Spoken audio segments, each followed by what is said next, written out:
आणि यानंतर पुढील सन्मान आपण करत आहोत कोकण आणि कोकणातल्या संस्कृतीला अधिक प्रगल्भ करण्यासाठी, या कोकणच्या मातीची संस्कृती लोकांपर्यंत प्रवाहित करण्यासाठी या कोकणी लोककलांच्या माध्यमातून आपली संस्कृती लोकांपर्यंत पोहोचवली जाते।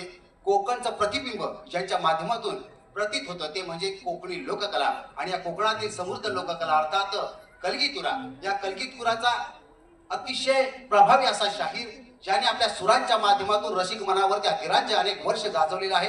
अत्यंत कमी वयामध्ये त्याने अवघ्या महाराष्ट्रभरात नाही तर महाराष्ट्राबाहेर सुद्धा कोकणी संस्कृतीवरती, कोकणी लोककलेवरती, लोकपरंपरेवरती प्रेम करणाऱ्या प्रत्येक माणसापर्यंत आपली कला पोहोचवलेली आहे। असा माझा छोटा बंधू शाहीर राजेश निकम याचा या ठिकाणी सन्मान होत आहे। शाहीर राजेश निकम खेड तालुक्यातला एक रत्न, एक हिरा, कोहिनूर हिरा, शाहीर राजेश निकम यांचा या ठिकाणी सन्मान केला जात आहे।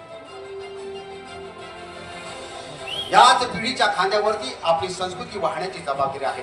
आपल्या संस्कृतीचे वाहक म्हणून या लोककलावंतांकडे पाहिलं जातं। आज लोककलावंतच खऱ्या अर्थानं आपल्या संस्कृतीचे वाहक आहेत आणि त्यांच्याच माध्यमातून कोकणची संस्कृती ही लोकांपर्यंत पोहोचत आहे। शाहीर राजेश निकम यांचा या ठिकाणी सन्मान होता। यानंतर पुढील सन्मान आहे मान्य श्री डॉक्टर दीपक धाकू भुमणे, सामाजिक